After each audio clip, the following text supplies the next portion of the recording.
Smith. I'm the co-chair of the Tom Lantos Human Rights Commission, and I want to welcome each and every one of you to this very important hearing on human rights in Azerbaijan since the fall of Nagorno-Karabakh.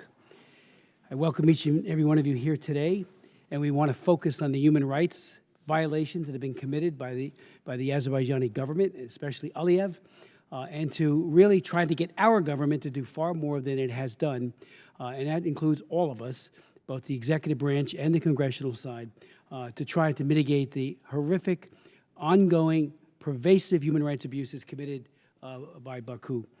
We have an extraordinary, distinguished panel of witnesses here today, and I will introduce them in a moment. Right now, I want to recognize that we have in the room with us today many distinguished guests, leaders of the Armenian Church, of the Armenian American Organization, supporters of Armenia. Many of these are not even Armenian, but they have a great deal of empathy and commitment to the cause of Armenia. I want to thank all of you for coming here today to consider what can be done today for Nagorno-Karabakh. Let's not forget, this is the one-year anniversary of the fall of Artsakh, and all of us grieve over what has happened in plain sight with very little pushback by the international community, including the United States of America. Very few Americans, Armenians I should say, remain there in Nagorno-Karabakh, but also we are concerned deeply for the political prisoners and the POWs held by the government of Azerbaijan. To protect Armenian cultural heritage remains an extremely high priority, and we want to uphold the right of return, one day to live in peace and freedom in Nagorno-Karabakh. In June and early September of last year, during the blockade of Artsakh by the armed forces of Azerbaijan, I chaired 2 congressional hearings of this commission on the blockade and developing ethnic cleansing of Nagorno-Karabakh, where Armenians lived for 2,500 years. One of our distinguished witnesses, Luis Moreno Ocampo, the former chief prosecutor for the International Criminal Court, testified, and this was the final week of the blockade, on his report, which explained how the very blockade itself, and it was an attempt to starve, to use food as a weapon, remembering what happened in Ethiopia under Mengistu, where he used food as a weapon, and that's exactly what was being done here, to starve the Armenians out of Nagorno-Karabakh. And that constituted, according to this distinguished chief prosecutor of the International Criminal Court, the crime of genocide. And he made a very, very persuasive case at that hearing and elsewhere as he brought that news to the rest of the world. I immediately sent the testimony and the documentation to President Biden, and sadly, we received no response. In 2021, President Biden's recognition of the Armenian genocide of 1915, and I've also chaired several hearings on that, and bipartisan hearings, I'm happy to say. It was long overdue, but it was done, and I'm glad that happened. But we didn't do enough here. We had an opportunity to do far more, and we did not rise to that challenge. We know what happened last September. Having starved the Armenians of Nagorno-Karabakh right to the edge of mass famine, the government of Azerbaijan sent in its army to occupy the territory, and with a well-founded fear for their lives, the Armenians left for the Republic, many of them, those who could, for the Republic of Armenia. I want to begin by stating very clearly that the genocidal blockade, and there still needs to be an accountability for this, and I think there needs to be prosecutions, whether it be a hybrid court or the ICC or some other venue. You know, justice, there's no statute of limitations on genocide, and I think that remains a cause that we need to continue to push, to hold those who committed these crimes, including Aliyev himself, to account. Some might say, well, it's time to move on. No, it's not time to move on. The ethnic Armenians continue to have a right to live in peace and freedom in Nagorno-Karabakh according to their very, very cherished faith and traditions. They have not surrendered that. They have not lapsed. The Armenians give every sign that they are willing to live in peace. It is the government of Azerbaijan and their long record of savage genocidal threats against the Armenians that prevents them from exercising that right today. It is a long record of unspeakable and depraved atrocities committed against them, including around the 2020 war that prevents them from living in their homeland. But their right remains, and it is not abolished by this ongoing injustice. We must also defend the human rights of ethnic Armenians, who are now political prisoners themselves, or prisoners of war of Nagorno-Karabakh, as well as the cultural heritage, as I mentioned a moment ago. Because today is the anniversary of the fall of Nagorno-Karabakh, we will focus on the government of Azerbaijan's grave human rights abuses against ethnic Armenians. But we will remember that the ethnic Armenians, Azerbaijanis, are also suffering under the dictatorship of Aliyev. According to the Union for Freedom of Political Prisoners of Azerbaijan, there are now some 300 known ethnic Azerbaijani political prisoners in Azerbaijan. In the past year, I have advocated particularly for the release of Mr. Ibanoglu, an eminent international economist who returned to Azerbaijan last summer to visit his mom. He was jailed for his work promoting human rights and freedom in Azerbaijan and has spent 14 months, the last 14 months, either in house arrest or in prison in conditions that are life-threatening. In 2015, I met twice in Baku over the course of 2 years with Aliyev, including in 2015, and we talked for almost an hour about human rights. I pressed him hard, civilly, but hard, and we've gotten nowhere. I introduced legislation to try to hold him and his government to account, and all they did was trash it and say what nonsense it was, and we're going to do that again. We're preparing legislation again to try to hold him accountable. I appeal, however, to President Aliyev for a dramatic change. Anyone can change. He needs to change. A change for the Azerbaijanis, who live under what is really one of the most repressive governments in the world, which makes almost every worst of the world list. And a change for ethnic Armenians who should be released from prison immediately and provide a dramatic gesture of reconciliation rather than warmongering. Western Azerbaijan and demands for the territory of the Republic of Armenia remains a big problem as well. Regarding our own government, I am very disappointed in the Biden administration. And I say that if this was Trump or anybody else, I'd say the exact same thing. I've been in Congress 44 years. And when it comes to human rights, there is no partisanship. We need to be clear, unmistakable in our condemnation of human rights abuse, and always do, what if I was in that cell, or I was being tortured, or women who have been raped? We need to stand up for them, and that is bipartisan. And again, I don't care who's in the White House, we need to do far more. I'm very concerned that we did not object to the government of Azerbaijan's bid to host the COP29, a major international summit to address climate change. This will open in Baku on November 11th, as you all know. Heads of states and large delegations from around the world will be in Baku. Of course, the government of Azerbaijan is using this as an opportunity to showcase itself. Absurdly, the government that committed genocide just recently in 2023 is now posing as a peacemaker of 2024. The government is calling on all countries in conflict to observe a military truce for the duration of the COP29 conference. How touching! How weird for them to be doing that. This reminds me of the way Xi Jinping in China, and I do chair the China Commission, how he operates. He did it with the Olympics. He said there will be human rights protections, especially during the Olympics, and it was anything but. There was a massive crackdown, and people were dragged into the gulags, or the laogai of China, and horribly mistreated, and some were killed. How about a truce in the government's assault of the people who live within its own borders? And again, I ask a release of the political prisoners. We need to hold them to account. And I commit that I will work very hard to get legislation passed. Yeah, it'll run into problems in the Senate like every human rights bill does, and I've written many of them. I'm the prime author of the Trafficking Victims Protection Act of 2000 and 4 others that followed. The first one took 3 years, was objected to by the Senate. We finally got it. We got to get this done on behalf of the suffering people of Armenia. I'd like to announce right now that, again, we're going to introduce this Azerbaijan Democracy Act, a bill that will put U.S. policy sharply on the side of freedom, human rights, and the rule of law in Azerbaijan. We are joined by my very distinguished colleague. I'd like to yield such time as he may consume as an opening. Thank you very much, Co-Chairman Smith, together with the Co-Chair McGovern, for your leadership, your passion, and your strong support for the people of Armenia, and your long history, as you noted, for standing up for human rights and being a very strong bipartisan support, our voice, as it relates to these efforts.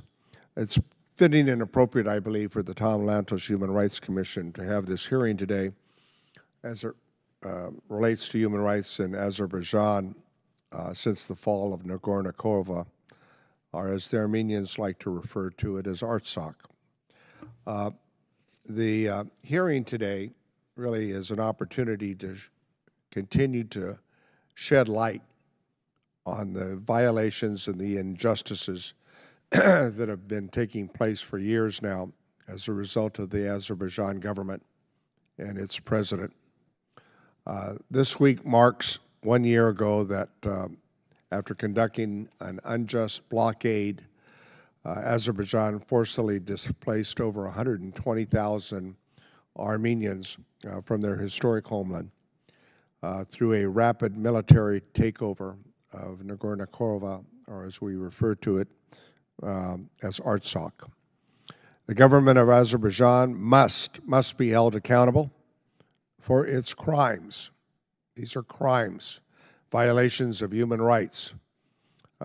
These violations involve ethnic cleansing through forced displacement and maiming and rape and other exacting of taking of lives. And therefore, Azerbaijan must be held accountable. Sadly, they still threaten Armenia. They have a post that they have located within Armenian boundaries, and they're expanding and building military barracks and widening highways that I believe threatens to impede the negotiations and the discussions on the peace process. I know that there have been conversations with Secretary Blinken, not only with the Armenian Prime Minister, but I believe most recently with the Azerbaijan president. But there are remaining obstacles that have to be resolved, and they cannot be resolved without first holding Azerbaijan accountable, in my view. So therefore, the threat of the actions by Azerbaijan directly threatens the peace process. As witnesses have noted, and Co-Chairman Smith has so eloquently stated, Freedom House recently published a thorough and authoritative report documenting Azerbaijan's human rights violations and other crimes committed against the people of Artsakh. We hold these report by the Freedom House and submit it for the record as further documentation. Without objection, thank you, Mr. Chairman Smith.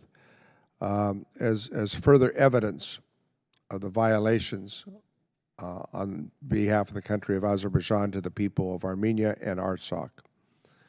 I want to commend the work of Chairman Smith again and Co-Chairman McGovern and all of those who are part of this effort that include the Armenian Caucus and the Armenian National Committee. I commend all of you for the work that you've done to contribute to this report. And when you read it, it lays out in stark detail, the crimes for which Azerbaijan, as we have both said, must be held accountable. To that end, I'm proud, along with many of my other colleagues, to be a co-sponsor of the Artsakh Revenue Recovery Act, led by Representative Adam Schiff. This bill would confiscate Azerbaijan assets held in the United States and set up a fund to compensate the Artsakh Armenians for the property and revenue that they've lost. And that doesn't even begin to talk about the destruction that they've taken of religious churches and other shrines within the region of Nagorno-Karabakh. Destruction obviously intended to be so that the native Armenians could not return back to their homeland, their historic homeland. I think the administration needs to double up its efforts in this peace process. The efforts with USI aid that now totals over some $200 million is important. It is making a difference, but I believe more needs to be done.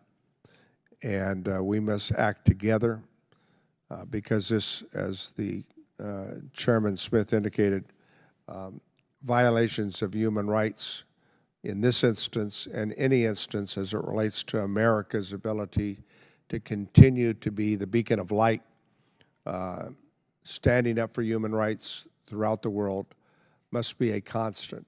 And therefore, we must continue to be on the side of Armenia and the Armenian people as we deal with this very challenging time in which Armenia is involved in. And when you look at the Minsk Accord and the agreement, I shake my head. Clearly, one of the guarantees of this accord was Russia. We know Russia, through its actions, not only in this instance, but with its invasion of Ukraine, clearly demonstrates that they cannot be trusted in any peace process. For Russia today is in my view, a syndicate masquerading as a country with a mob boss called Putin, who is a war criminal, just as the president of Azerbaijan should be held accountable for his war crimes as well. That's what we're dealing with. That's what we're dealing with, and that's why America efforts and participation here must remain a constant. So this hearing today with the Tom Lantos Commission will continue, I hope, to maintain our efforts to provide the support necessary to bring justice, because that's what we're talking about here, justice for the people of Nagorno-Karabakh and for the country of Armenia in this long battle that they've been engaged in. I yield back the balance of my time. Looking forward to hearing from our witnesses, Chairman Smith, and thank you for allowing me to be a part of this Tom Lantos Commission. Tom Lantos, who we knew and loved and was a strong defender of human rights, just as you are, and so appropriately named after him. Sure is. I want to thank Jim Costa for his leadership on human rights in general, but especially as it relates to Armenia. That was a very eloquent statement, and it just kind of underscores your commitment. I can't thank you enough for that leadership. It's been tremendous. Well, I thank you for those kind words, and I smile because, as you know, and many of the people testifying in the audience, I come from the land of William Saroyan, and clearly the communities of the Armenian diaspora that have settled throughout our country remain a strong voice and a reminder of what the first genocide in the 20th century was all about. So thank you, and look forward to the hearing and the testimony this morning. Thank you very much, Congressman Costa.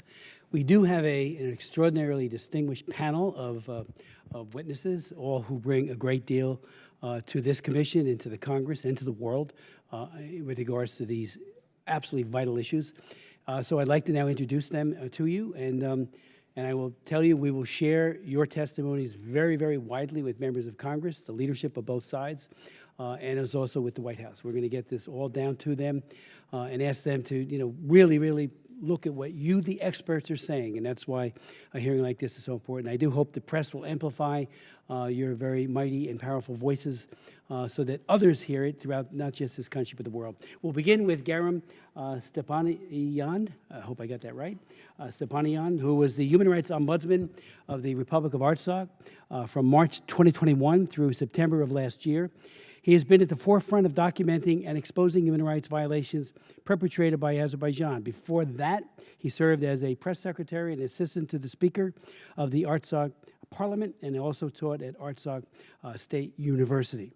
We'll then hear from Adam Smith, who is co-director of the Caucasus Heritage Watch, CHW, a forensic research and monitoring program tracking heritage destruction in the South Caucasus using high-resolution satellite imagery.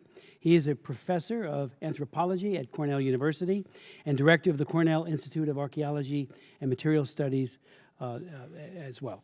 We'll then hear from Kate Waters, who is co-founder and executive director of Crude Accountability, an environmental and human rights nonprofit. She is the author of numerous reports and articles on civil society in Central Asia and the Caspian and Black Sea regions, and has been interviewed for print media, radio, and television about the environment, oil, gas, and, of course, human rights. We'll then hear from Sharma Mardi, who serves as the supervising lawyer at the Center for Truth and Justice. She is involved in collecting firsthand testimonial evidence from survivors of armed conflicts, including various witnesses such as forcibly displaced persons, prisoners of war, and the families of those missing in action. We'll then hear from Van Krigorian, who serves as co-chair of the Armenian Assembly of America. He has served as chairman of the board of directors and in other positions for over 40 years. Since its founding, he has been on the board of governors, and since 2011, chairman of the academically oriented Armenian National Institute. He has also testified at some of my hearings in the past, so I welcome him back. He has always provided very, very valuable insights and wisdom. Then we'll hear from Andrea Prazov, who is the exec director of Freedom Now. She is a frequent commentator in print, radio, and TV on human rights, particularly advocating for political prisoners and people targeted by repressive governments. Prior to joining Freedom Now, she served as executive director of the Freedom Institute. And without objection, further bio on all of you will be made a part of the record. But now I'd like to ask Mr. Stefaniyan to provide his testimony. And I just want to underscore, we're not using the clock because your testimonies are so important. We don't want to limit what you have to say, so I look forward to your testimonies.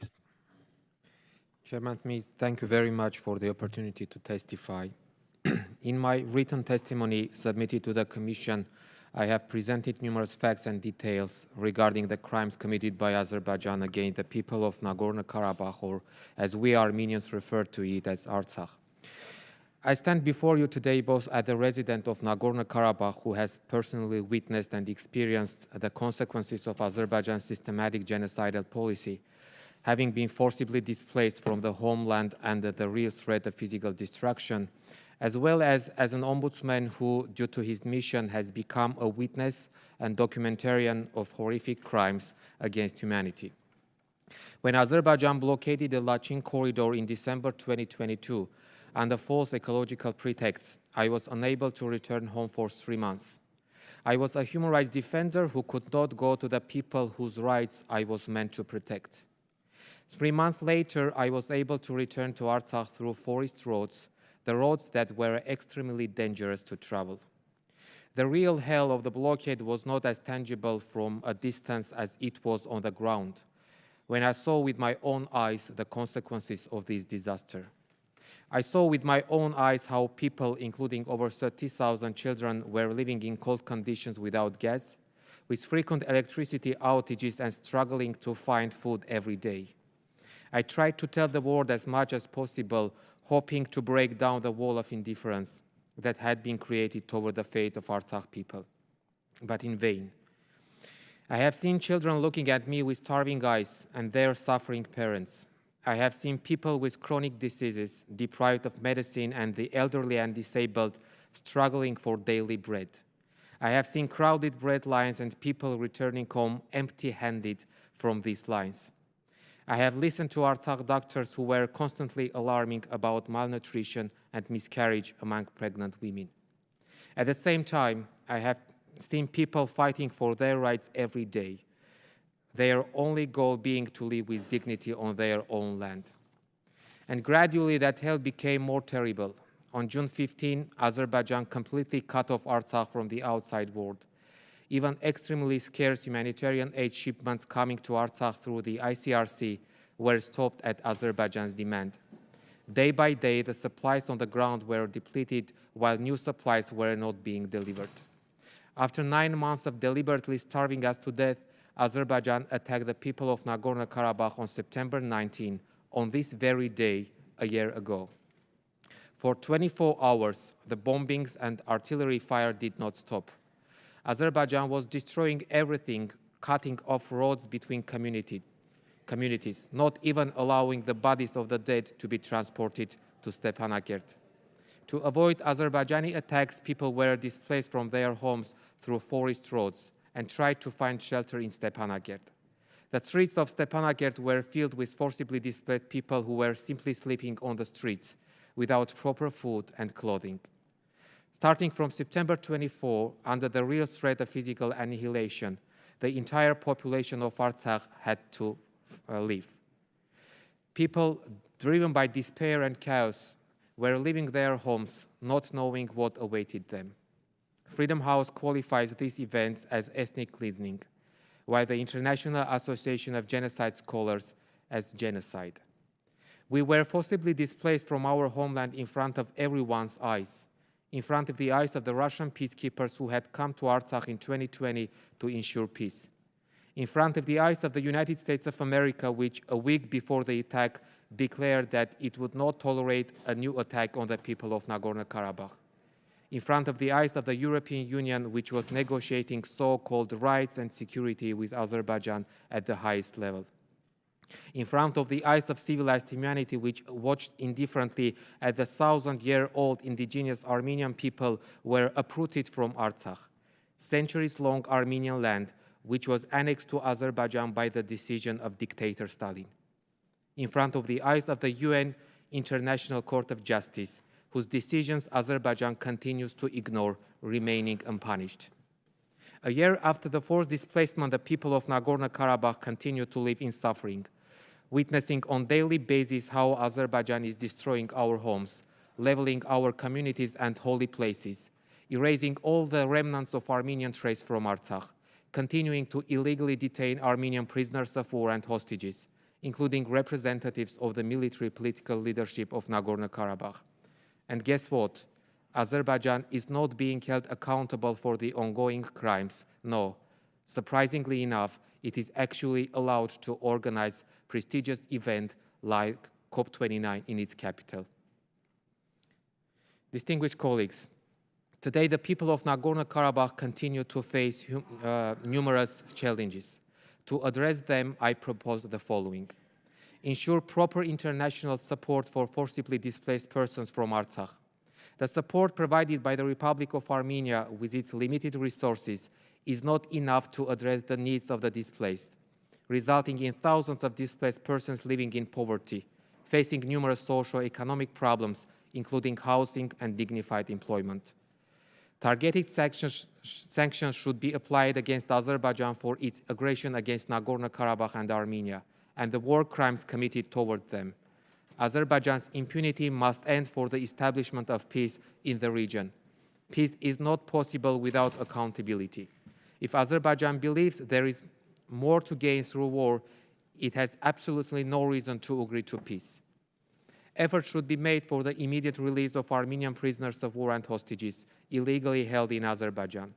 We are witnessing that exclusively legal tools cannot achieve results, and only strong international pressure and enforcement can force Azerbaijan to release illegally detained persons and provide information about missing persons.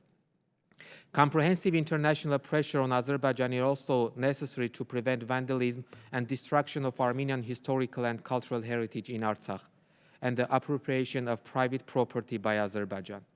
And finally, it is necessary to create a reliable international platform to address the possibilities of collective, dignified, and secure return of the people of Artsakh under international protection. The issue of the collective return of the people of Nagorno-Karabakh is currently absent from the Armenia-Azerbaijan negotiation agenda, which is unacceptable. And I think that you will agree that peace built on the broken faiths and violated rights of the thousands cannot be sustainable and long-lasting. Thank you very much. Mr. Stepanian, thank you very much for that very detailed testimony and recommendations, all of which we will do everything we can to implement. So I thank you for that. That was very, very, very powerful. I'd like to now ask Adam Smith if you could provide your testimony to the Commission. Thank you, Chairman Smith. I will provide only a short amplification of the written remarks that were already submitted to your group. That objection is yours, and all the others, and any extraneous materials you'd like to include will be made a part of the record. Please. So my name is Adam Smith. I'm a co-director of Caucasus Heritage Watch, a nonpartisan research group centered at Cornell and Purdue universities. We were founded in 2020 in the wake of the Second Nagorno-Karabakh War to monitor cultural heritage that the international scholarly community deemed to be at risk of damage, destruction, and cultural appropriation. What we do is we use high-resolution satellite imagery to provide regular condition assessments for hundreds of historic sites in our database. Due to their association with the region's indigenous Armenian community, and considering Azerbaijan's prior record of deliberately targeting Armenian cultural heritage on its territory, these sites are gravely endangered. At issue in their preservation is not only the fate of the region's centuries-old art and architecture, but the cultural traditions of the Armenians of Nagorno-Karabakh and their ancestral connections to this land. Now, why we monitor the heritage of Nagorno-Karabakh? The first is our job as archaeologists is to provide a voice for the irreplaceable remains of the human past. Someone must speak not only for the peoples who are involved, but also the archaeological record itself. We seek to provide an effort of archaeologists to stand against what is a rising tide of heritage abuse that stretches from the 1990s wars in Yugoslavia to Russia's invasion of Ukraine and, of course, to Nagorno-Karabakh itself. But we also want to make clear that our project is an assertion of the inalienable human right to culture. Attacks on heritage monuments are not just violence against buildings, they are violence against a people and against their collective identity. To my findings of our research group, Caucasus Heritage Watch has documented an enduring policy of the Azerbaijani government of zero tolerance for Armenian heritage. This was very clearly documented in our study of the fate of Armenian heritage in the province of Nakhichevan between 1997 and 2011, where we documented the complete expulsion, destruction, of 98% of Armenian cultural heritage sites. That was 108 out of the 110 sites we were able to assess were not just knocked down, they were wiped clean from the face of the earth, destroyed to such an extent that even archaeologists would have a very difficult time of reconstructing and finding them again. This is one of the most expansive and intensive programs of cultural erasure ever undertaken. It is also, without question, the most thorough, standing alongside Nazi destruction of synagogues in Kristallnacht and the destruction of Bosniak heritage in the wars in Yugoslavia as one of the worst examples of cultural erasure ever undertaken. So one can understand why in 2020 the scholarly community was deeply concerned for the Armenian heritage of Nagorno-Karabakh. We have so far documented 14 destroyed sites, including historic cemeteries and churches, 12 sustained significant damage, and 31 that are at immediate threat of destruction, due mostly to the rampant and extensive development programs which use the destruction of heritage as a collateral benefit of road construction and rehabilitation. There is clearly deep concern for what is going on in Nagorno-Karabakh from the perspective of archaeologists and the historical and archaeological record. Now, what is to be done? Obviously, high-resolution satellite monitoring is quite expensive and intensive in terms of labor and human devotion to it. Our research group is stretched quite thin in terms of the ways in which it can provide regular monitoring 2 times a year using high-resolution satellite imaging. But the real need is amplification. As you've already mentioned, and as other colleagues have here too, the world community needs to be aware of the heritage destruction, and there needs to be a reputational cost for anyone, whether it's Azerbaijan or Russia or any state, that undertakes to revise the historical record through the obliteration of archaeological and historical monuments. Thank you very much. Thank you so very much, Professor Smith. And collateral benefit, I think you just coined a word. It's just so cynical, and I thank you for it, and I'll have some questions when we get to it, but I do thank you for your testimony. Now I'd like to ask Kate Waters to provide. Thank you very much. It's an honor to be here. I'm very pleased to provide testimony. My name's Kate Waters. I'm the Executive Director of Crude Accountability. which is a Virginia-based human rights and environmental NGO, and we work with communities impacted by oil and gas development. Our geographic focus includes the Caucasus, especially Azerbaijan, where we've worked closely with activists and groups on the ground since our founding in 2003. Our main area of interest is the intersection of environment, climate, and human rights in the context of oil and gas extraction, development, and transport. We do not work in Armenia or Nagorno-Karabakh, so my comments today are focused solely on Azerbaijan, and I'm going to pay particular attention to the current human rights situation in the lead up to the COP29 meeting, which was already mentioned, and will be held in November in Baku. Just some brief background. I know we heard a bit of it earlier from the chairman and from others, but just to provide some context. Azerbaijan is a country of some 10 million people. Iran is to its south, the Caspian Sea is to its east, Armenia is to the west, and Georgia and Russia are to the north.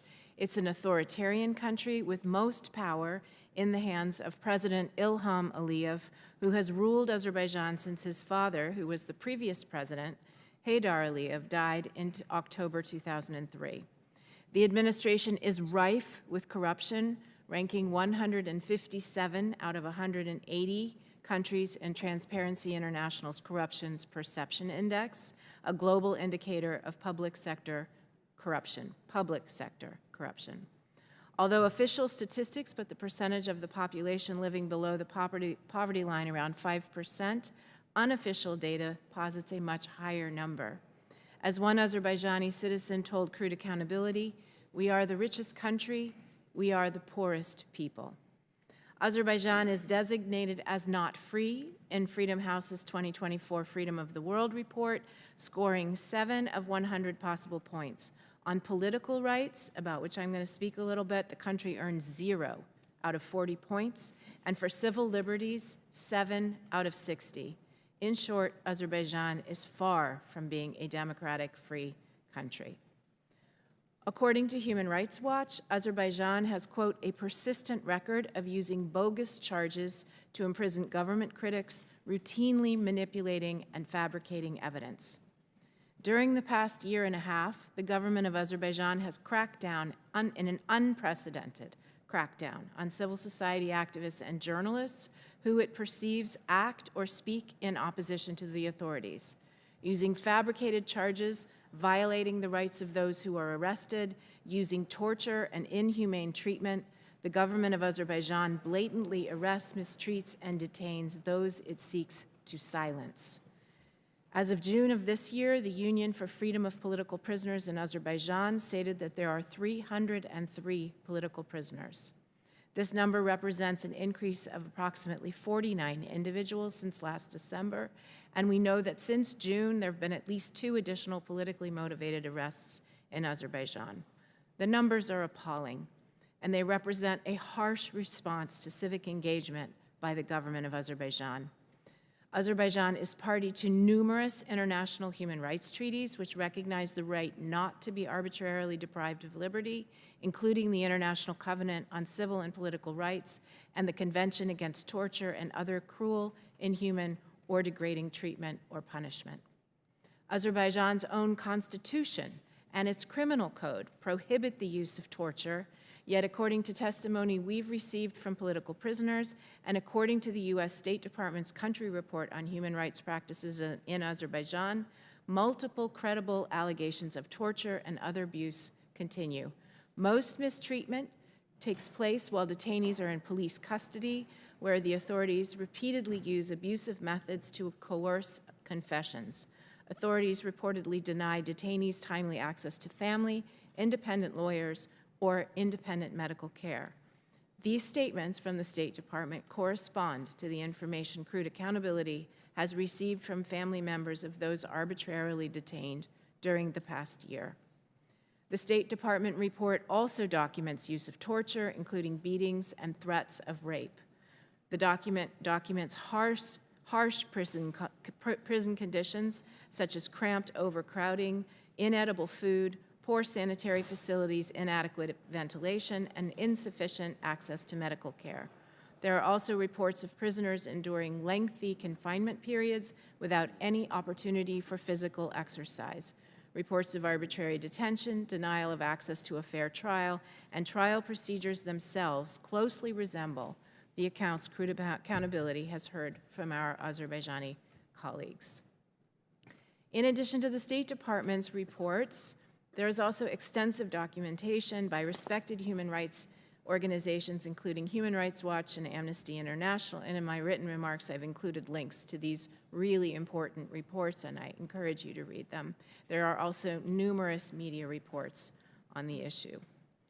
I want to focus my additional remarks today on a few of the cases, on a number of the cases of arbitrary detention and mistreatment that have taken place over the course of the last year. I don't mean to single out any one case as more important than another, but rather to provide insights into the scale of the human rights abuses taking place in Azerbaijan and the scope of the inhumane, illegal, and violent treatment of civil society and independent journalists that is occurring. Among those arbitrarily detained and imprisoned are civil society activists, academics, scholars, independent journalists, opposition leaders, and others who are inconvenient to the Azerbaijani regime. The case of my close friend and colleague, Dr. Gulbadi Badoglu, has come to the attention of Congress, and I want to thank you for the actions that you have taken on his behalf and encourage you to continue to do that. Dr. Ibadoglu, who, as was said earlier, is an economist, civil society activist, professor, and scholar who was brutally arrested in July of last year by the Azerbaijani regime. He was accused of counterfeiting money for an organization and then later charged with having religious extremist literature in his office. Both charges are absurd, but they carry a maximum sentence of 17 years of imprisonment if he is convicted. After spending 9 months in pretrial detention, suffering in unsanitary and inhumane conditions, in which he was denied access to medication needed to manage severe medical conditions, as well as only limited access to his lawyers, Ibadoglu was released to house arrest. He currently must check in with the authorities twice a week. He's not allowed to work or travel and is still separated from his family. Additionally, he is denied medical treatment to control his diabetes and his hypertension. This denial of medical treatment is severely threatening his health, causing great concern to his family and friends. And in July, his trial was indefinitely postponed, meaning he's in limbo.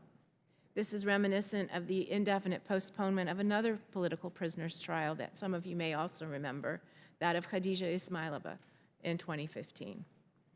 There are other cases. Anar Mamadli, a civil society activist and human rights defender, was arrested in April of 2024.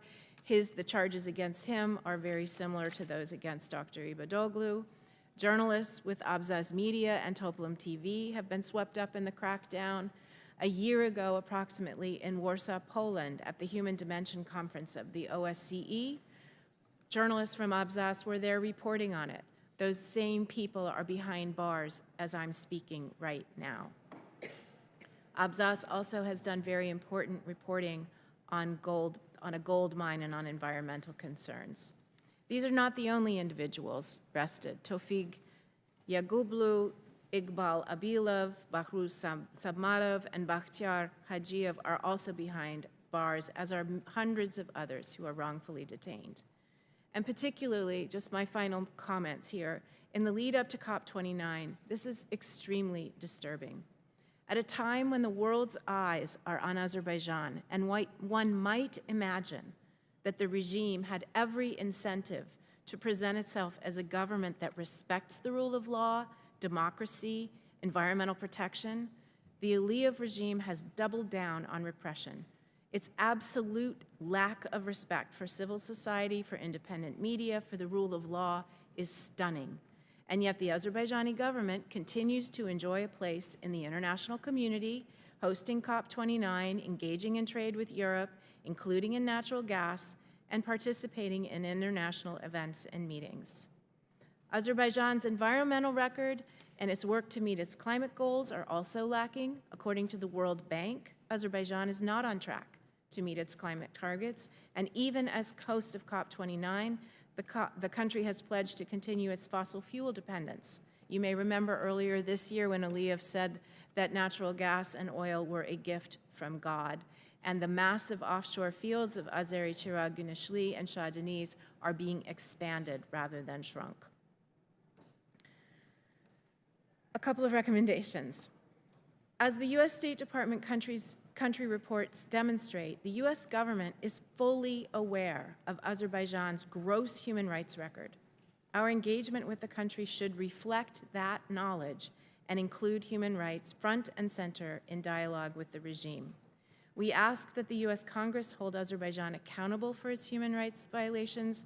We ask that in the lead up to COP29, Congress demand that Azerbaijan immediately and unconditionally release the political prisoners who are arbitrarily and unjustly detained in Azerbaijan, including Dr. Ibadoglu, who is in desperate need of medical treatment. We ask that the U.S. Congress call for full participation by civil society at COP29, including those journalists and activists who are currently detained and imprisoned.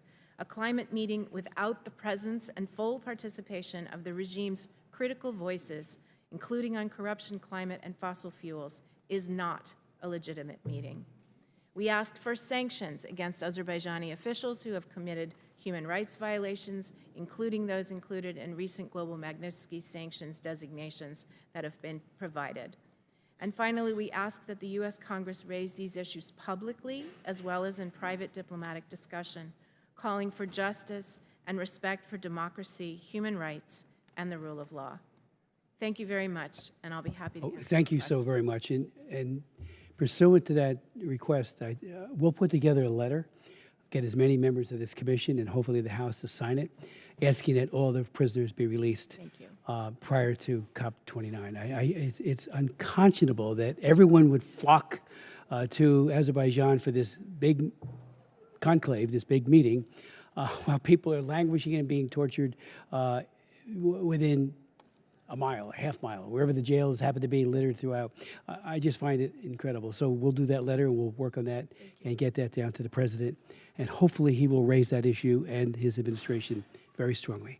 Thank you for those recommendations. I'd like to now recognize Sharma Mardo for her testimony. Chairman Smith, Chairman McGovern, and esteemed members of this commission, I thank you for this unique opportunity to testify before you on behalf of the victims of Nagorno-Karabakh. I am a lawyer with the Center for Truth and Justice, a human rights organization committed to collecting first-hand testimonial evidence of war crimes. We have collected over 500 testimonies from victims and eyewitnesses. The Center for Truth and Justice is ready to make our open source catalog and testimonies available for members of this commission and the United States Congress. Today, in this room are several victims. We call them warriors for justice, who have found the courage to come forward with their truth. I have the distinct privilege of telling their stories. First, I will recognize Father Hrant Hovhannisyan. For 44 days, he was surrounded by Azerbaijani troops as he held communion in Dadivang Monastery, which dates back to the 4th century. He stayed to protect the ancient church and all its artifacts and cross stones. As a result of his insistence to protect his church and people, he was placed on the terrorist list by Azerbaijan. In 2023, after being starved for 9 months under blockade, a bomb fell in his house and the father was severely injured. Only a couple of days after surgery, with stitches in his torso and back, dressed in civilian clothing, he left in a car with 4 other members of his family and 5 children to safety. Without food, water, or medicine, they traveled over 35 hours to escape Armenia. Today, despite Azerbaijan's goal of destroying all Armenian heritage and removing Armenians from their lands, he stands with his people in defense of culture, church, and religion. Next is Goharine Hovoyan. Today marks the 1-year anniversary of the bombing of her home and the death of her 16-year-old child. She is dressed in black in mourning the killing of her son. She and her 13-year-old have undergone numerous surgeries. Their bodies are still full of shrapnel. The most harrowing part of her story is the search for a coffin in the chaos of war to transport the body of her 16-year-old son to Armenia as they escaped to safety. The damage to her hand and body is so extensive that simple tasks like washing the dishes are almost impossible. But the worst pain is the loss of her son. She says, "I cried for the loss of others, but I never thought it would happen to me. May God spare all mothers of this pain, the pain of losing your child." With us is a young person whose name will not be stated here to avoid retribution from Azerbaijan. This person is the child of one of the hostages that is currently being held in dungeons of Baku without due process. In September 2023, Azerbaijan released a list of their 300 most wanted Armenians. Azerbaijani authorities illegally arrested and imprisoned members of Nagorno-Karabakh's leadership, as well as civilians.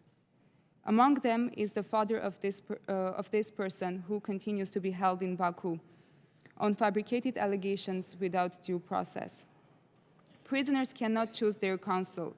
They are not allowed visitors, and every minute of their phone calls are monitored by Azerbaijani authorities. Our young warrior has had only 2 communications with their father, who is not well. The Center for Truth and Justice interviewed 30 prisoners of war, and our findings showed that Armenians in the dungeons of Azerbaijan are subjected to prolonged physical and psychological torture and inhuman treatment. Finally, I'd like to highlight Lala Abgaryan. In September 2022, she saw her sister's image on Telegram. The footage showed that Gayane was filmed after she was captured, tortured, and mutilated by the Azerbaijani military forces. They filmed the entire violent incident and posted on social media for 5 consecutive days. The video shows Gayane's body stripped naked, her chest exposed where the name of the Azerbaijani brigade written, her eyes gouged and replaced with stones, her legs cut off, her ears cut off, and her severed finger showed into her mouth as Azerbaijani soldier kicks her mutilated body. Gayane had 4 children at the time of her murder. Lala is here to say that her sister was not the only victim of atrocities committed by Azerbaijani forces towards Armenian women. Azerbaijan must be held accountable, otherwise they will be emboldened to continue committing violence with impunity. In 2023, Center for Truth and Justice published a report warning that all indicators point in one direction: the looming genocide of Armenians in Nagorno-Karabakh. The report warned the United States and European Union that hate speech spouted by Ilham Aliyev and his administration had 2 goals: to remove all Armenians from Nagorno-Karabakh by force, by starvation, or by killing, and use war and violence against the Republic of Armenia to invade and occupy the land.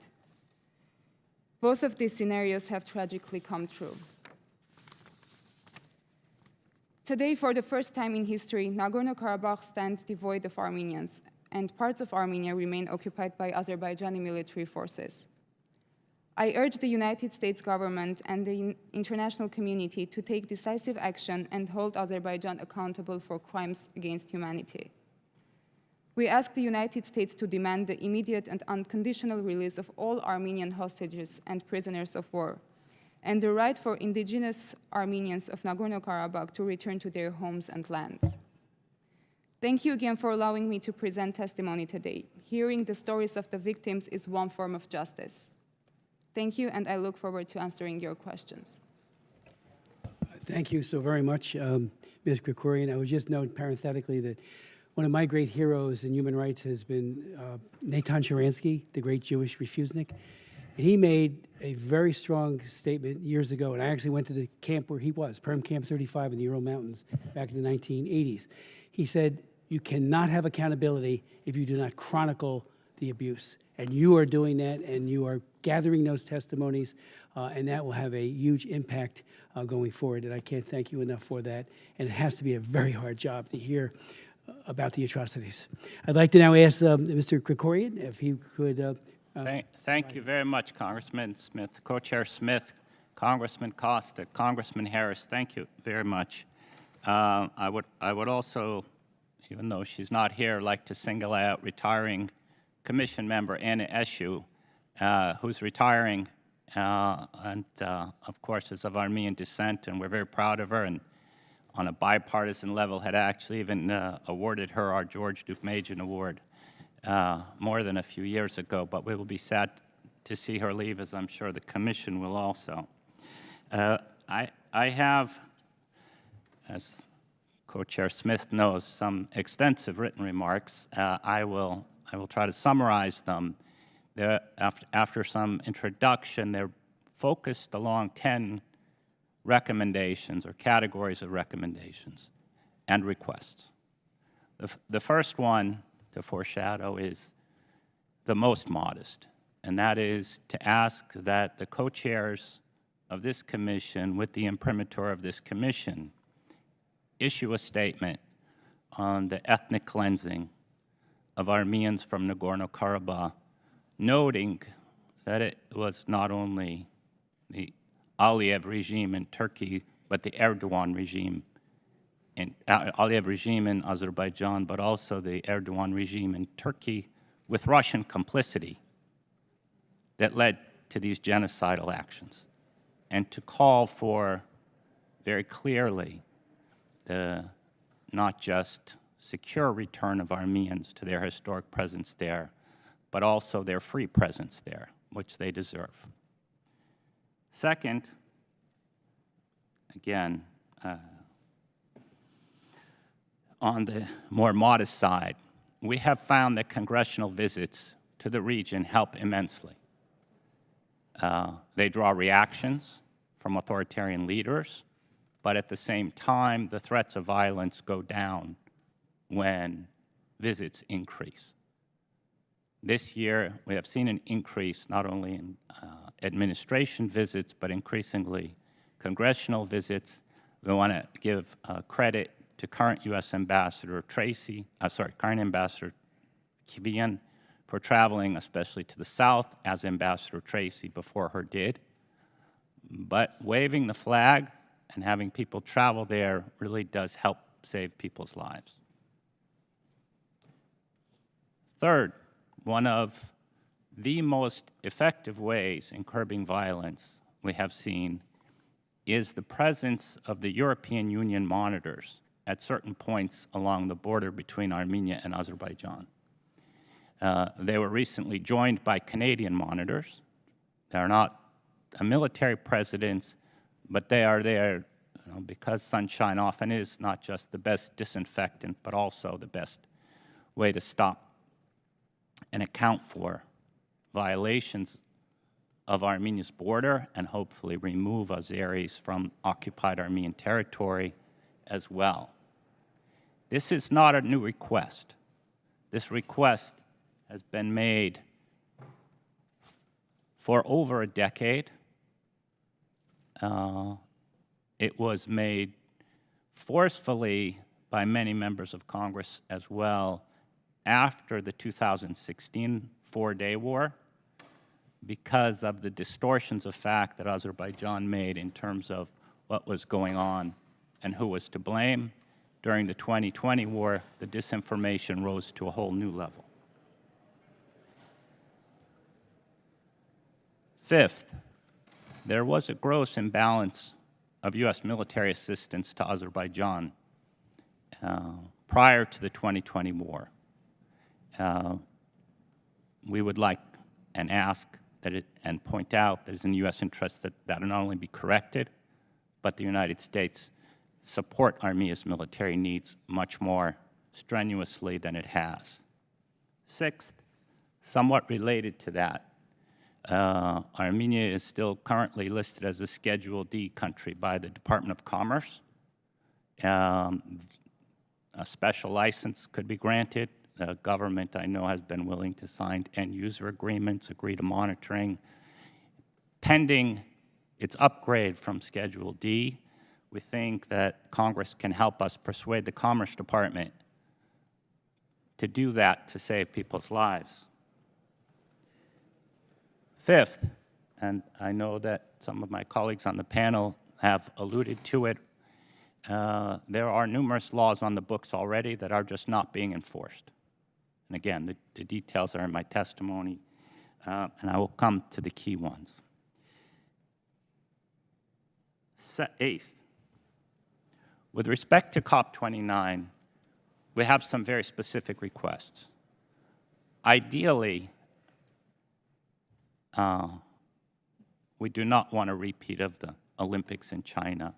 We do not want a repeat of the Olympics in Russia. We do not want, as a prior witness has recently written, a repeat of Hitler's 1936 Olympics. But we understand that countries are committed to attend COP29, and we have a number of specific recommendations that we'd like them to follow, the delegations, as they do that. And also, and I will try not to do this too often, Co-Chair Smith, but reminiscing to our old days during the Soviet Union when a United States delegation had no fear about showing up to these types of conferences and reading the names of political prisoners as a priority, even though it may not have been on the agenda. Because doing that in a host country or an international conference like that will make a difference. We have a range of these types of recommendations, including having no delegation stay at properties that have been taken from Armenians and converted into hotels and things. Ninth, and this last to get into the more longer-term recommendations, is some strategic thinking and reflection on history. Again, considering the time that I have, I will just make the point briefly. But looking back at what happened after World War I, when the United States was offered the mandate, but in a wave of isolationism rejected the mandate for then independent Armenia, we can see what an enormous mistake that was. It would have changed the history of the Cold War, because the United States would have had the mandate, and more of that region would have been westernized, democratized, people would have been more free. Now, we're at another one of these windows. And I don't have to tell you what's happened in Georgia. I don't have to tell you what's happening in the rest of the region. You are as knowledgeable about it, and more so than we are. But everybody can see it. Not repeating that mistake in the 21st century, which is becoming a common theme of not repeating 20th century mistakes in the 21st century, strikes us as paramount. And finally, 10th recommendation deals with legislation. And specifically, you'll see in the remarks, and I know I'm probably already going too long, but the submission of Rodney Dixon to one of your September 2023 hearing was truly offensive. In it, he said there was no chance of genocide, there was no chance of ethnic cleansing, essentially there was no blockade. He belittled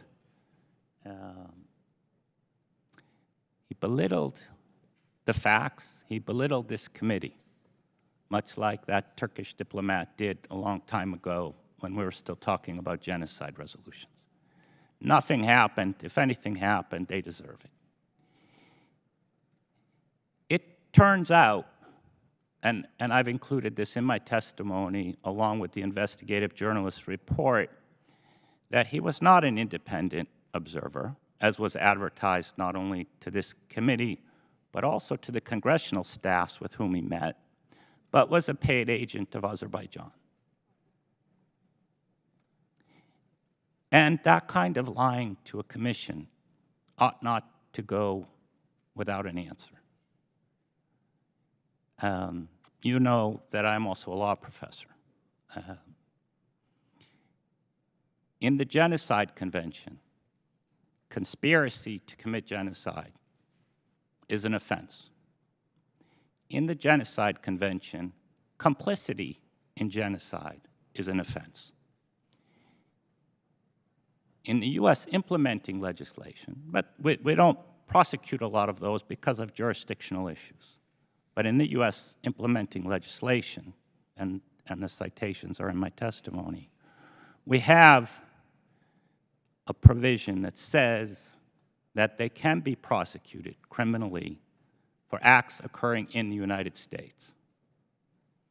That's not only an example of an action that should be taken by the Department of Justice and something that should be looked into by this Commission and Congress, but I think it's also an area which is, now I'm going to go back to where my remarks were going to begin, that we need to look at in terms of the new reality of the world dividing into authoritarian states and democracies, capitalism and communism, or not even communism anymore, but kleptocracies and command economies. We discussed this earlier. The WTO is a prime example of how the failure to recognize those differences has caused damage to the countries that play by the rules. The same is true for human rights treaties. Yes, Azerbaijan is a party to numerous human rights treaties. Do they abide by European Court of Human Rights rulings or any of the principles they signed up to? No. Will there be substantial greenwashing at this COP29? Yes. I know I'm not the first person to think of it, but I would like to put it directly before this commission and you as members of Congress that I think this commission could work on a new treaty-type arrangement among democracies, among free market economies, and separate the people who are willing to play by the right rules from the ones who don't. And I think both in terms of US legislation, and again, I have concrete ideas, as well as a new treaty, which actually I spoke to the Tamil parliament in exile from Sri Lanka about their genocide, and that was when the thought first occurred to me, because we are not the only group. We are not the only group to suffer this way, you know, and we become desensitized because of what our families went through during the Armenian genocide, but also when we look back at the way Christian Armenians lived and other Christians lived during the Ottoman Empire, which was truly brutal, truly brutal. Things are going to change. It's going to be a long time to get them to change, but you have always been with us in starting these long journeys. You have been with us for all this time, and we appreciate it. Now I'll turn to my comments. I'll be brief. I think you got the gist of my points, but I especially want to thank you, Co-Chair Smith, Congressman Costa, Congressman Harris again, as well as your staffs who have always been excellent. We truly appreciate their work.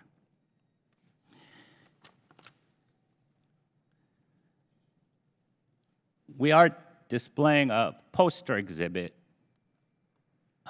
which I was happy Geram could refer to, and it has redacted pictures, including of one of the victims that Sharma mentioned, that show the patterns of behavior here. Again, we know your commission and you as individuals are fully aware of what's happened. If, as a lawyer, we were putting forward, and we have put forward, and your prior witnesses have put forward, and academics have put forward, all of the evidence of genocidal intent, all of the genocidal actions.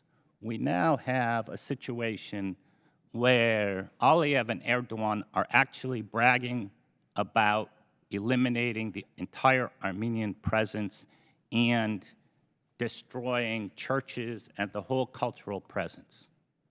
When we were talking about the Armenian genocide and the situation of Armenians in Turkey, their destruction of our churches took place over a much longer period of time.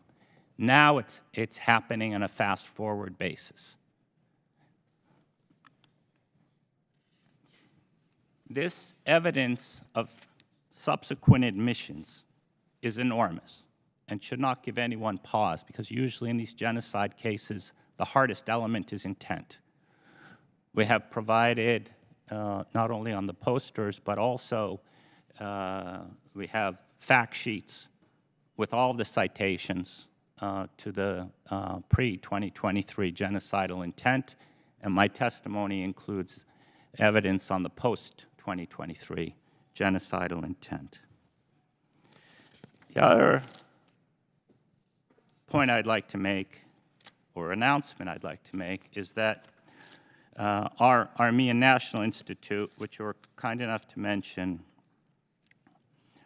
also just opened a new website which is academically oriented but is of use to educators as well as to government officials, and we found people all over the world who, on the ethnic cleansing and destruction of Nagorno-Karabakh, the last chapter of the Armenian genocide.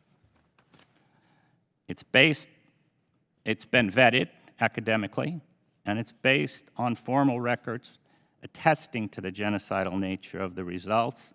It includes links to the Caucasus Heritage Site. It includes links to the remarkable project that Professor David Phillips had led at Columbia University on the atrocities around the prior events, not 2023, but he's testified here twice during this congressional session, and you're familiar with his work there. I will make one last point, and I'm happy to cover the recommendations because, as usual, I'm talking too long. As usual, you're being polite and not stopping me, which I appreciate, but I understand. All of us in this room are familiar with that quote from Hitler about who today speaks of the extermination of the Armenians. That's actually exhibited in the Holocaust Museum here in Washington. What most people don't get to, though, is what he said before that. What he said before that was, anybody who speaks against me will be killed. Last Friday, I was speaking at the rededication of the Edwin Michaelian County Government Building in Westchester, New York. And I reflected on how my grandmother watched her whole family be massacred and then was put into slavery, from which she escaped. But my father's family was saved by a Turkish family. And one of the things that the Armenian Assembly, the Armenian National Institute, and really I'll say the global Armenian community feels it's our burden to do is to educate people on how important your choices in life are. And there's an educational aspect here too. Right now, the pains are still great for all of us. The Armenian prisoners who are friends and deserve to be out. The Armenian Prime Minister who, in December of 2022, and this is in my testimony, basically screamed out to the world, we are at risk of genocide. We need to help those people. We need to help them because we just see history repeating itself too often. This time I'll really stop and be happy to answer any questions. And thank you for accepting my testimony, the lengthier written testimony. We have a redacted version.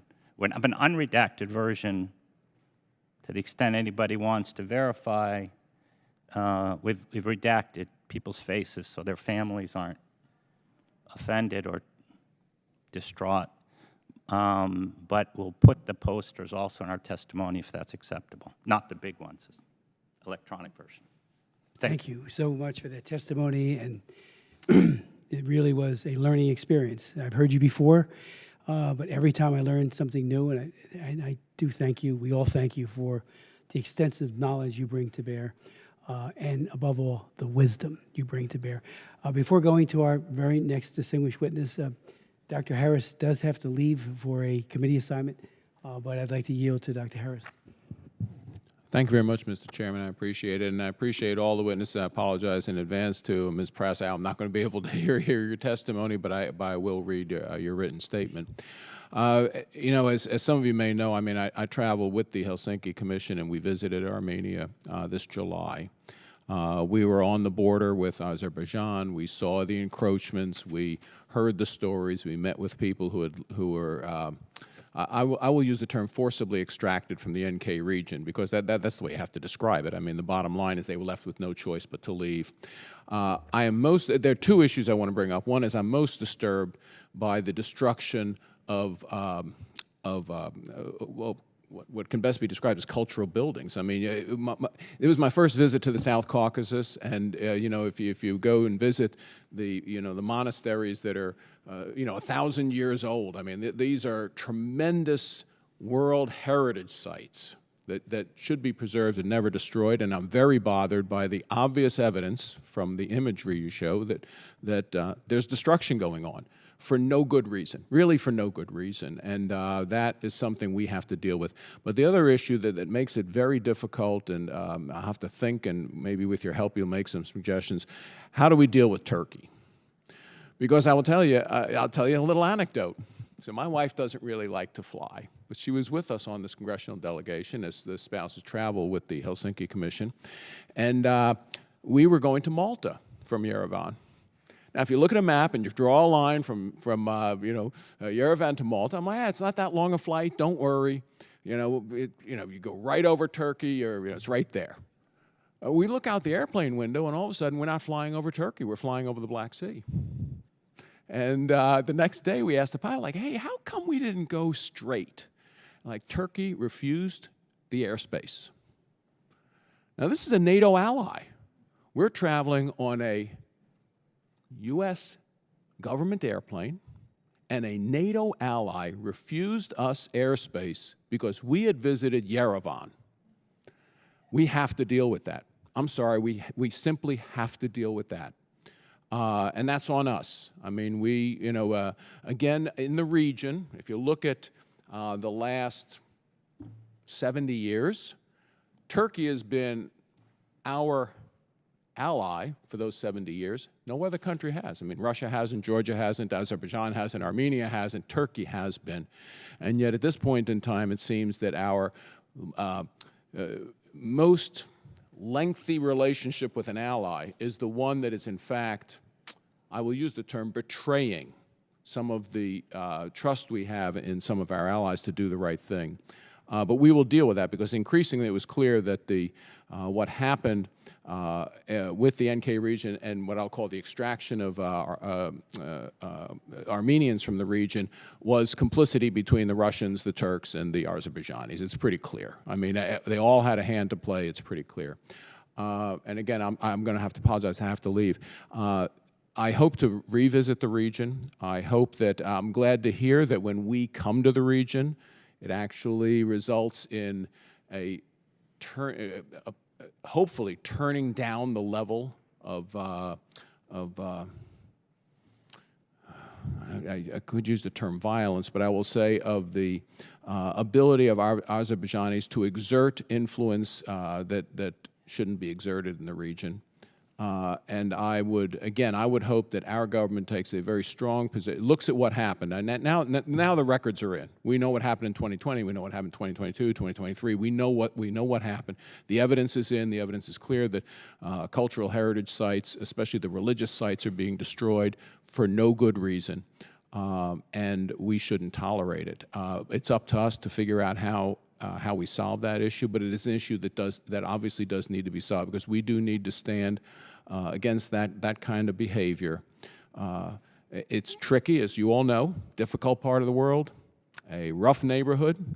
But again, I thank you all for your testimony here today. Again, bringing, in my case, for me, but of course the entire commission up to date on what is happening in that part of the world. And with that, Mr. Chairman, I'm going to yield back, and I do have to leave. Thank you. Thank you, Dr. Harris, for your comments and for your leadership. Just, You wanted to just say briefly before you go, not only were you upset because they were NATO ally and not giving you the airspace, they did that during the earthquake. And actually, the treaty that sets the border between Armenia and Turkey gives Armenia the right to free communication, transportation through Turkey, which Turkey has denied illegally since independence, basically. Sorry, but I knew you were leaving. Thank you. Andrea, thank you for your patience. Thank you. I think it's technically still morning, so good morning. I want to thank you, Co-Chairman Smith, as well as Co-Chairman McGovern, members of this commission for this opportunity. My name is Andrea Prasso, and I'm the Executive Director of Freedom Now, an organization dedicated to protecting individuals and communities from government repression. For many years, Freedom Now has worked to assist human rights defenders in Azerbaijan and sought freedom for political prisoners there. However, today I am not here representing Freedom Now, but rather I will be reading a composite statement from human rights activists from Azerbaijan who so fear reprisal from their own government that they cannot attend today or even use their names. Today's testimony addresses recent developments in Azerbaijan and is drawn directly from the statements of individuals who have been targeted by the regime for their human rights activism. And I quote, Chairman McGovern, Chairman Smith, and members of the Commission, allow us to take this opportunity to state plainly and directly that the human rights situation in Azerbaijan is dire and getting worse. As you are well aware, Azerbaijan is an authoritarian regime that for over a decade has used its laws and its judicial system to steadily restrict and contain civil society. You would have great difficulty finding an activist, journalist, opposition politician, or NGO leader in Azerbaijan today who has not faced harassment by their own government. This is a situation to which Azerbaijanis have become accustomed. However, in the last 2 years, the situation has deteriorated greatly, beyond anything we have experienced in recent memory. At this moment, there are more than 300 political prisoners in Azerbaijan, many of them jailed since December 2022. Many of them are our friends and colleagues. One of those imprisoned is Ulvi Hasanli, a journalist who has been the director of the independent news outlet Absas Media since 2016. In November 2023, masked men arrested Ulvi outside his home, beating him in the process. In addition to Hasanli, other journalists of Absas Media, as well as its chief editor, Sevinch Bagevkizi, have also been arrested for their coverage of sensitive political topics and criticism of the government. Then in March 2024, police raided the offices of Toplam TV and IDI, the Institute of Democratic Initiatives, a nonprofit organization, and arrested dozens of people, including 3 journalists, co-founder of Toplam TV, Alizgar Mamadli, and founder of IDI and human rights defender, Akif Gurbanov. Within a period of 4 months, 3 independent news outlets and 1 NGO were effectively shut down. These arrests are yet another chapter in Azerbaijan's continued campaign against independent journalists. It became increasingly difficult for all journalists to operate when the government adopted a new media law in early 2022.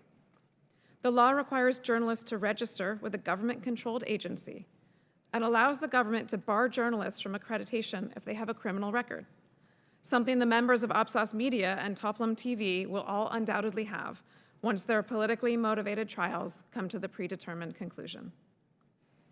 Azerbaijan has accelerated its repression as we draw closer to its hosting of the UN Climate Conference, known as COP29, in November. Amidst rumors that President Aliyev will announce a lasting peace deal with Armenia over the disputed territory of Nagorno-Karabakh, several peace activists have been arrested and charged with treason. Among them are Baruz Samarov, a researcher completing his doctoral studies in Prague.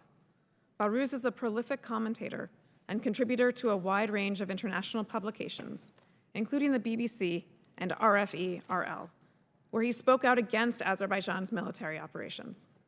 He was arrested on August 21st, 2024, and held incommunicado for 2 days before the government confirmed his detention.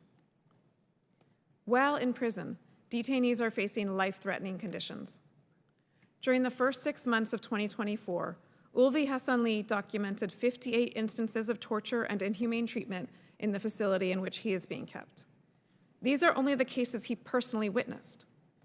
In one incident, Ulvi heard a prisoner plead with a guard to stop beating him. The guard replied, "I became the first deputy by beating prisoners."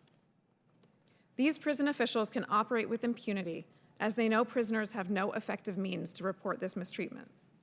Ulvi even describes prisoners being beaten under signs for the National Anti-Torture Hotline. To protest these conditions, some prisoners have taken drastic measures.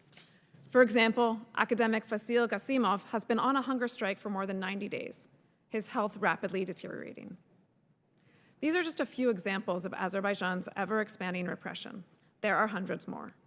Stories not just of political imprisonment, but of harassment of LGBTQ individuals, of lack of support for domestic violence victims, of discrimination against religious groups.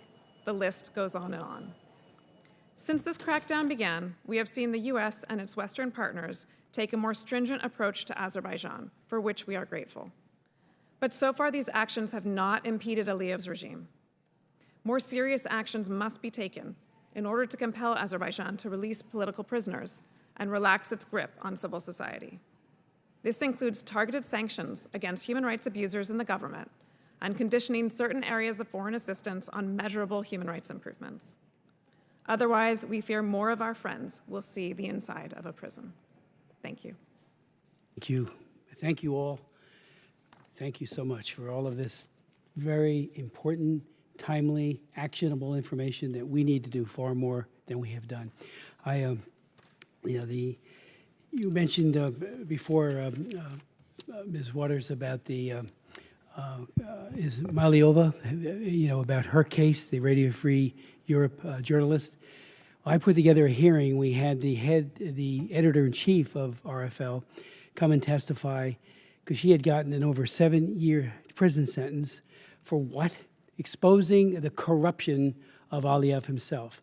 Now, she was a indigenous, she was not an Armenian. She was a Azerbaijani woman, very bold, very effective, an aggressive journalist, and for that she was harshly punished. Well, she got released, but and we made the point she's working for an American organization, a government organization called RFL and Radio Liberty, but that's it's just indicative of the tip of the iceberg of just how barbaric Aliyev is.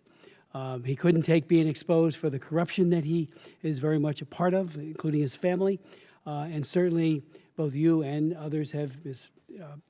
Andrea just talked about the use of torture. We need to do far more on that. To think that people will be flocking again to Azerbaijan to talk about climate change. Go to Paris. Go to some place where there's freedom. Don't go to Baku. And what troubles me so deeply is that as that's happening, people will be suffering torture.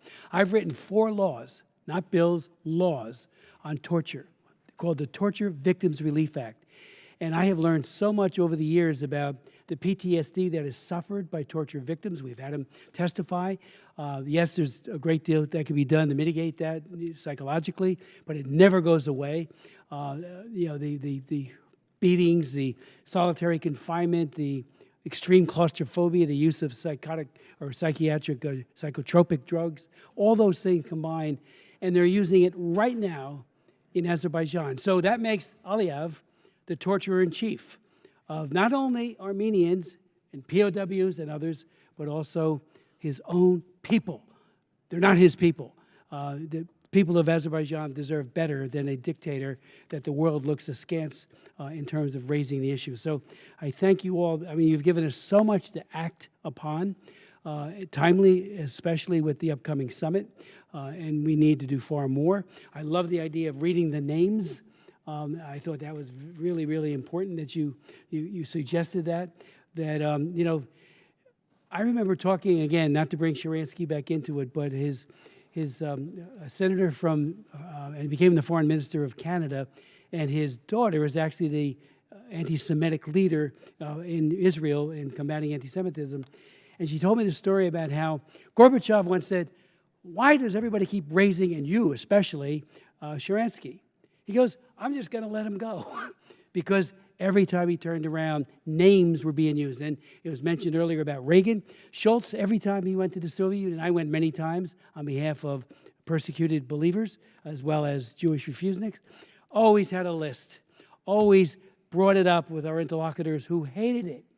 But one by one, not all, many of those got out of prison camps and escaped the torture of that dictatorship. So at this summit, there needs to be a reading.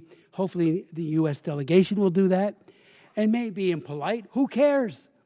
Look what's happening, in these jails, to the beatings, as you mentioned just a moment ago, as this journalist was arrested. That's what they do, and they do it with such impunity. So we have to raise our voices far more than we have. I do have some questions, but I don't want to keep you too much longer. But you've all made so many good recommendations that we just need to act upon, and I can't thank you enough for that.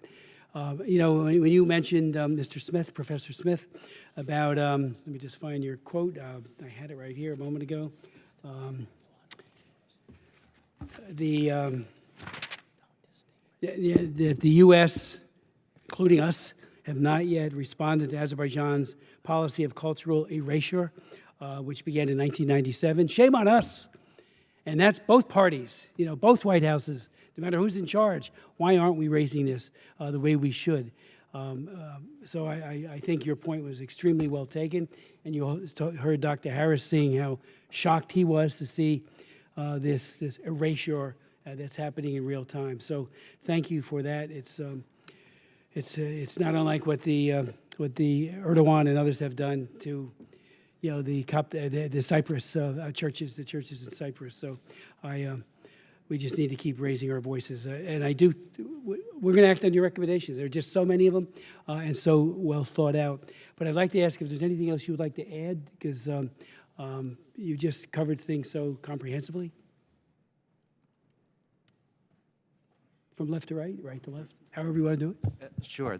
I think the only thing I would add is that the relationship between the obliteration of cultural heritage and the obliteration of a people is very succinctly expressed in a publication that came out when our initial findings regarding Azerbaijan's erasure of cultural heritage in Nakhchivan.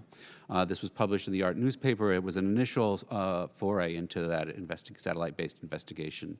And the reply of the Azerbaijani ambassador to England was that there could not have been any cultural erasure because Armenians have never lived in this place.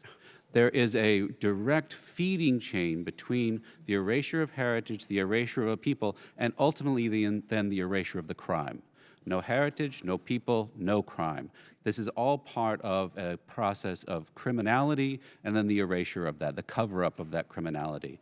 I agree with you also, not only that the U.S. was not vocal enough between 1997 and 2011 when this erasure was happening, but also the international organizations that are supposed to be watchdogs for cultural heritage. And here I think we should single out UNESCO for particular critique, because not only was there no response to clear emerging evidence from places like Nakhchivan, that the Azerbaijani government was engaged in a process of systematic erasure, but that they also began to woo Azerbaijani officials. There was large amounts of money that were given to UNESCO by Azerbaijan. The World Heritage Commission meeting was held in Baku after this was happened, and the First Lady of Azerbaijan was given UNESCO's highest medal, the Mozart Medal. So I think that we need to not only be scrupulous in looking at what we need to do better as Americans, but also hold to account the international organizations that are supposed to be our watchdogs. Thank you. Just because it is an opportunity and not to take too long again, but it is beyond frustrating that the United States has not placed sanctions on individuals who have clearly committed atrocities. They have the evidence, and in some of these cases, not only, and in the posters, but also in other documentary evidence we've given, of Azeris making trophy videos of beheading Armenians, holding up the heads, and then getting medals from Aliyev. We have the case that my colleague Sharma discussed, their trophy video of brutally mutilating the female soldier. And then, as a token, Aliyev saying, "Oh, we're gonna review it and punish these people." Well, they said they were bringing charges against 4 people, but before you knew it, the charges were dropped when they thought nobody was paying attention, and 1, maybe 2 of them received medals also from their government for defending their borders. It's totally untrue. For the United States, I'll say administration, to turn a blind eye to that kind of clear evidence, it doesn't help the U.S. anyplace. And I think you understand that very clearly. So if those totally absurd, remarkable situations, another one, I'm not going to wind up too much, but one of the Armenian prisoners who's been convicted and sentenced to 15 years, he's 70 years old. During the first Nagorno-Karabakh war, he worked in supply operations. He testified in Armenia saying, he was accused of committing crimes at some certain battle, and he said in Armenian, "I really apologize, but I was no place around there. That's not where I was." And the Azeri translator translated it as, "I apologize for all the crimes that were committed." Bing, bang, boom, they gave him 15 years. There's more, but I know time is short, and I will rely on my written testimony where I have additional accounts. Thank you again, sir. Thank you. Yes, please. Thank you, Chairman Smith. I will briefly take the opportunity to speak as myself, the Executive Director of Freedom Now, rather than the activist whose words I was channeling earlier. I really appreciate the commitment to seek to have the names of political prisoners read out loud at COP. I think that's a wonderful idea. I thank my colleague for that. But I also really appreciated your commitment to writing a congressional letter in advance of COP, and would urge you to put as much pressure as possible in advance of COP29 on Azerbaijan to release political prisoners. Once the event begins, the incentive that they may have, I think, is significantly reduced. So the coming nearly 2 months are the best opportunity for all diplomatic efforts by the United States and others to urge Azerbaijan to release political prisoners, so that COP will be an opportunity to focus on the true environmental crisis and not on their atrocious human rights record. Excellent. Thank you. We'll do it. We'll do it right away. And I appreciate that. Let me just ask, I remember running into the ambassador of Azerbaijan right outside in the hallway and got talking to him, and about 3 paragraphs into the conversation, he said, "I got to call Podesta," who was his government affairs guy here in Washington. And it was like, because I was asking some very hard questions. I would say to those who represent Azerbaijan and do their bidding, shame on you. We've had that happen for dictatorships all over the world. Very, very large amounts of money are conveyed to these shops here in D.C., particularly on K Street, who then put together all kinds of talking points and narratives that are extremely false and misleading. I cut my eye teeth on that during the Romania problem with with Ceausescu. I introduced legislation in the early 1980s to take away MFN from Ceausescu because of what he was doing to Christians in particular, in terms of incarceration and torture with his secret police known as the Securitate. All of a sudden, we had a deluge of paid lobbyists who would descend upon the House and Senate and I met with them too and argued with them with these just polished talking points about how great Ceausescu is. Anybody saying that now? Nobody. He was a monster. And he was known for his use of torture. Father Cauchu and so many others who suffered so much were testimony to that. So, and we did finally get rid, and it was a bipartisan thing. Tony Hall, Frank Wolf, and I led the effort, and we did, Romania did fall, and Ceausescu as well. My hope is that we put the pressure on now as never before on Aliyev, and you're right, Andrea, that this is an opportune time. When he was coming to D.C. for a summit during the Obama administration, I had introduced the bill calling for the release of political prisoners and made a big deal about it with press conferences, and a lot of them got out. But then they went right back, reverted right back to form as soon as the summit was over. And so we've got to get our administrations to be consistent and say, they not only get out, they don't go back in. It's not recidivism, as we know, where you just revolving door back into the jail. But you've got to change, and if we don't do that, his dictatorship will continue to flourish. So so we're going to work on all of your recommendations. I can't say. I would also say, I introduced in 2004 the legislation to go after Belarus. Called the Belarus Democracy Act. It became law. My bill became law. And in that case, Lukashenko learned that he couldn't get, and about 200 of his top people, visas to come here, and they couldn't do business here. And many political prisoners got out. That morphed into global Magnitsky and the Magnitsky Act itself vis-a-vis Russia. So what I'm saying is that model, we've got the global Magnitsky Act sitting right there on the shelf. Apply it to these people who are doing horrific things to Armenians as well as to their own people in Azerbaijan. I also believe we need to very seriously pursue a war crimes tribunal. The ICC needs to step up. It needs to go after these crimes and to do it and not to look the other way. We have not ratified the ICC, but it's got a lot to recommend it in all candor. Why don't they do it?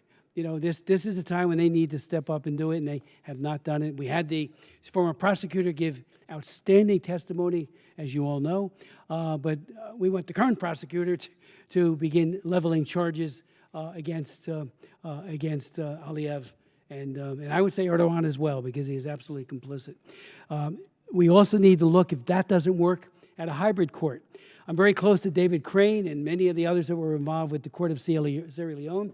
I know that Milosevic and all those others, I was very involved with that war in the former Yugoslavia, Bosnia and Croatia. They never thought for a moment that a criminal court proceeding could proceed against them. I met with Bashir in Sudan. And all he wanted to do is get off the sanctions list and get this indictment lifted. So it does have an impact. Hybrid courts do work. They're not perfect, but as David Crane will tell you, another chief prosecutor of the Sierra Leone court, it is a way of very narrowly focusing on someone.